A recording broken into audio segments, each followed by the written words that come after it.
Last time we showed viewers the Coakley Middle School construction site, they were finishing up some foundation work. Well, Jack McCarthy visits the site for this month's construction update, and oh boy has it changed. Let's go see the progress. Welcome back to Norwood Digest. I'm joined by Bethany from WT Rich, who's the senior project manager for them on the Coakley Middle School project.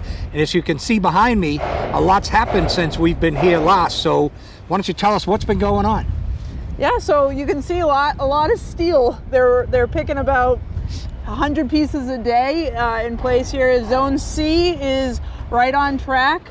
We're going to finish Zone C and move to B and A out through like we've been doing the rest of the project. So foundations have also finished since we were out here filming. So we're ready for steel. You can see the deck goes on top of the steel. So that's going to be the next step here is the deck's going to get turned over to us in about a week. Wow. So this is going up remarkably fast, in my opinion. Is this typical? The crew we have here is pretty aggressive. I wouldn't say it's typical. I'd say they're the best. This is stellar. They're the erectors, and they get the steel from Norgate. So they have this down to a science. The steel's all coming from Canada.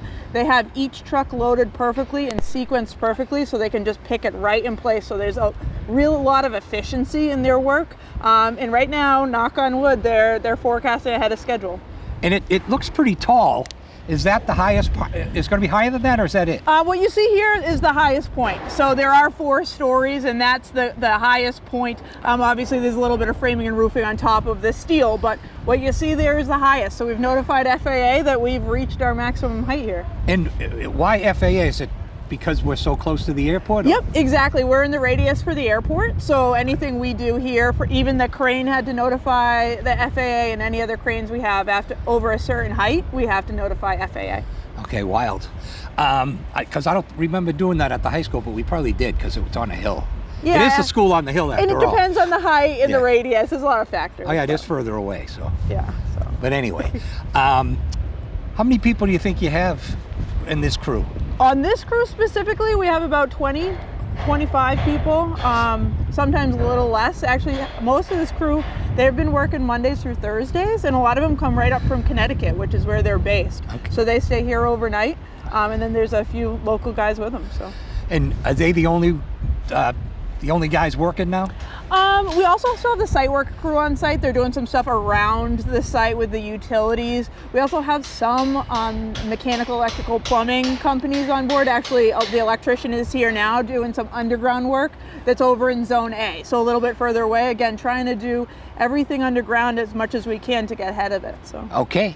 So thank you. Anything else I should know that's been going on? No, hopefully next time you see it, there'll just be more steel. All right. And we'll be right back with Luke from Vertex, and he's going to tell us what's ahead.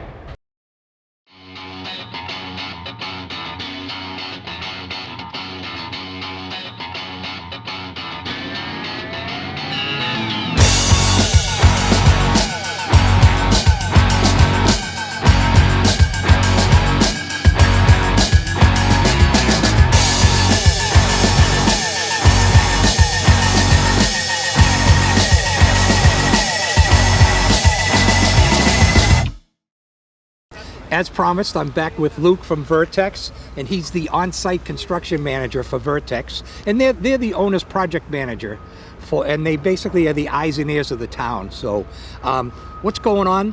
What's upcoming? What's going on? Sure. So as Bethany mentioned, steel in Area C is wrapping up in the next 10 days, 2 weeks. They'll be turning that over.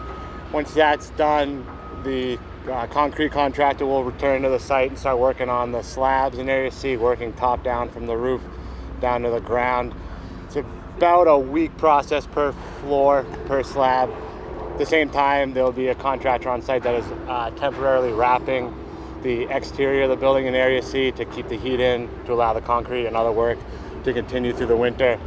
That time, the steel contractor will move over to Area B, where he will continue to install the steel framing in Area B, about I think 5 to 6 week duration in Area B for the steel contractor. The site contractor is still on site, as Bethany mentioned, doing some drainage work and preparing the site for the winter, hoping to get some asphalt binder, getting a road around the site before winter, just to make access a little easier and clean up. So how are we doing per schedule? Very good, very good. Right on schedule with the steel.